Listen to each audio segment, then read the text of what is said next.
तो ओम नमो नारायण। एक नए ब्लॉग से अभी शाम के बजे हैं लगभग 6:50 और मैं बैठा हूँ अपने योगा हॉल में और वो भी हीटर चल रहा है। दिखाता हूँ आपको, क्योंकि ठंड बहुत तगड़ी है ऋषिकेश, बहुत ज़्यादा। आज थोड़ी धूप हुई और लेकिन 3 बजे बाद जो बर्फीली हवाएं चली ना, बहुत भयानक ठंड है। तो बाहर कहीं ब्लॉग बनाने की हिम्मत नहीं पड़ रही। गंगा किनारे जाओ तो बहुत ठंडी हवा है। तो थोड़ा यहीं से कुछ बातें करते हैं अपने जो ऑडियंस के लिए, जो व्यूअर्स हैं, जो लोग हैं हमारे संग जुड़े हुए, कि चाणक्य बोलते हैं कि धन 3 जगह खर्च करिए आप। पहला धन खर्च करिए आप अपनी ज्ञान के ऊपर, क्योंकि जीवन में कितना भी बुरा वक्त आ जाए, अगर आपको ज्ञान है तो आप राजा हैं, फिर धन कमा सकते हैं। तो चाणक्य बोलते हैं कि हमेशा धन ज्ञान पे खर्च करिए, पढ़ने पे, अध्ययन पे। दूसरा धन खर्च करिए अपने स्वास्थ्य पे। अच्छा खाना हो, अच्छा भोजन हो, दूध दही घी हो, ड्राई फ्रूट्स हों और टाइम पे हो, जल्दी खाएं, जल्दी उठें। और तीसरा धन खर्च करिए आप, जो चाणक्य बोलते हैं, अपने परिवार पे। चाहे आप घर गृहस्थी में हो, चाहे आप संन्यास में हो, क्योंकि जो व्यक्ति घर गृहस्थी से दूरी कर लेते ना परिवार से, जब उनके बुरे वक्त में कोई पास नहीं आता। तो 3 जगह चाणक्य के अनुसार धन का प्रयोग करें, ज्ञान पे, स्वास्थ्य पे और अपने परिवार पे या अपने खास मित्रों पे जो आपको सपोर्ट करें। इसमें सबसे इम्पोर्टेंट है कि आप ज्ञान और धन और परिवार तीनों ही ज़रूरत है, और ख़ासकर स्वास्थ्य की बात करते हैं। अच्छे स्वास्थ्य के लिए सबसे पहली चीज़ है कि आप सुबह 4 बजे उठिए, 4 साढ़े 4, और कम से कम उठने के बाद, शौच करने के बाद, फ्रेश होने के बाद 5 किलोमीटर की रनिंग, वेरी इंपॉर्टेंट। हालांकि मैं तो नहीं लगा पा रहा, 1 साल से रूटीन ख़राब है थोड़ा, पर योगा तो रोज़ होता ही है। 5 किलोमीटर की रनिंग होनी चाहिए 5 बजे सुबह। उसके बाद आओ, स्नान करो, उसके बाद कम से कम 1 घंटे का जाप।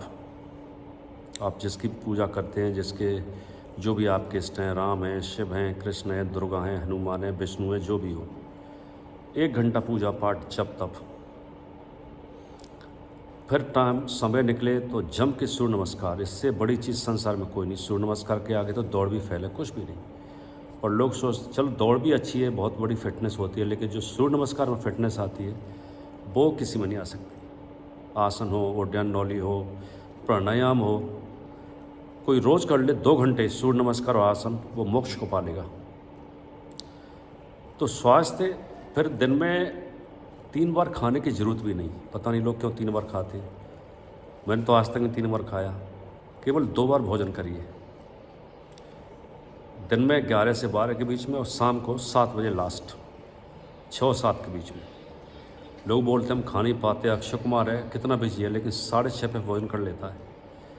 एक वो एक्टर है वाजपेयी, मनोज वाजपेयी, वो 2 बजे के बाद भोजन करता ही नहीं। कितना फिट है, स्लिम है। तो ये कई चीज़ें हैं कि भोजन टाइम पे और शाम को सूर्यास्त के बाद नहीं। नाउ डिपेंड है कि आजकल खाएं क्या। आजकल सबसे बड़ी समस्या है जहर। जैसे भाई मैं तो गांव से आता हूं, तो जो भी किसान हैं, मैं भी किसानी परिवार से हूं, हम लोग ही कारण है, मनुष्य ही कारण है मनुष्य को मारने का आजकल कलयुग में। आलू गेहूं में इतनी दवाई डाली जाती है घरों में, मैं देखता हूँ जब दवाई आती है आलू खेतों में, कि वहाँ की जो गणेश घास होती है ना, वो घास भी ख़त्म हो गई। तो मनुष्य की चीज़ क्या है? इतना जहर डाला जा रहा है आलू और गेहूं में और चावलों में। तो लगभग Bharat diabetes, blood pressure, cancer की राजधानी बन गया है। इसमें भी सबसे ज़्यादा गुजरात में, और हर राज्य में भारत में, क्योंकि भारत का मुख्य भोजन ही यही है, गेहूं की रोटी और आलू की सब्ज़ी।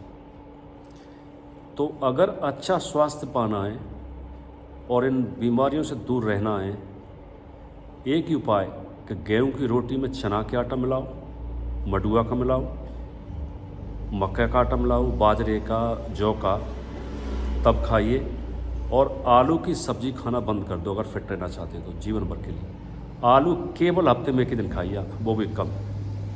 आलू नहीं छोड़ोगे, गेहूँ नहीं छोड़ोगे, मारे जाओगे, रोग सब आएंगे, सबको कोई बच नहीं सकता, क्योंकि सीधा यूरिया आ रहा है, सल्फर, फर्टिलाइजर्स कहें तो। गाय का गोबर का खाद तो गिरता नहीं अब।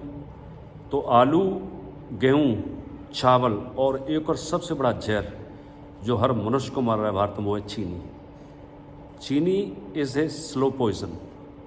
चीनी खाना आज से बंद कर दीजिए, इसके जगह गुड़ खाइए, कभी कभार मिश्री खा लीजिए, फल खाइए, लेकिन चीनी बंद कर दीजिए फिट रहना है तो। क्योंकि चीनी रक्त में घुस जाती है, फिर वो निकलती नहीं, बड़ी मेहनत पड़ती है फिर। और चाय में चीनी बोलते हैं कि और मीठी कर दे, और मीठी कर दे, भैया कैसे पचेगी ये? फिर लीवर पे प्रेशर पड़ता है, लंग्स पे, फिर पेनक्रियाज पे, फिर इंटेस्टाइन पे, फिर ब्लड प्रेशर, फिर रोग चालू। तो गेहूं की रोटी बंद करो, उसमें चने का आटा मिलाओ। आलू तो खाना ही नहीं बिल्कुल, आलू हफ्ते में एक दिन। दालें सारी खाइए आप, दालों में फर्टिलाइजर्स बहुत कम होता है, दालें खूब खाओ दोनों टाइम, लेकिन शाम को नहीं, 7 बजे बाद में। तो गेहूं की रोटी में चने का आटा मिलाओ, सॉरी गेहूं के आटे में चने का आटा, मडुए का, बेजर का, बाजरा का। आलू हफ्ते में एक दिन, चावल बिल्कुल बंद, कभी कभार महीने में एक दिन खा सकते हैं आप।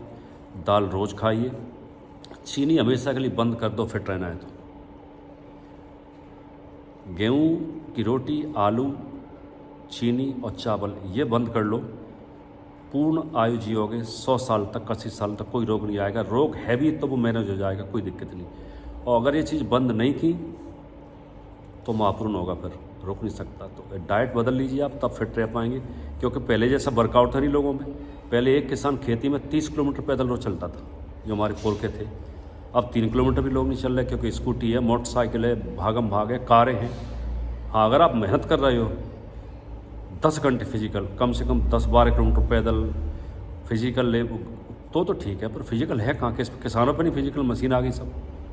तो इसलिए दोबारा बोल रहा हूँ ब्लॉग के एंड में, गेहूं की रोटी बंद कर दीजिए, चने का आटा मिलाओ। आलू बिल्कुल मत खाओ, हफ्ते में एक दिन खाओ। दालें रोज़ खाओ। चावल बंद करो, हफ्ते में एक दिन खाओ। चीनी हमेशा के लिए छोड़ दो अगर फिट रहना है तो। और दिन में 2 बार भोजन करिए, शाम को 7 बजे बाद कोई भोजन नहीं होगा। और फिट रहना है तो महीने में एक व्रत एकादशी का। और घी और दूध, दही, मट्ठा, इनका प्रयोग जम के करें डेली। दिन में 12 बजे तक दूध पिए, नहीं सॉरी 12 बजे तक दिन में दही का प्रयोग करें। और 12 बजे के बाद दही कभी नहीं खाएं, वरना गठिया हो जाएगा बुढ़ापे में। 12 बजे के बाद दूध का टाइम हो जाता है, शाम तक दूध पीजिए आप। फल खाइए, छुहारे, बादाम, पिस्ता खूब खाओ, कोई दिक्कत नहीं, लेकिन शाम को 7 बजे बाद नहीं। गेहूं की रोटी छोड़ो, आटा मिलाओ चने का उसमें, आलू बंद करो, चीनी बंद करो, चावल बंद करो, फिट रहना है तो। बस आज का ये ब्लॉग है। ओम नमो नारायण।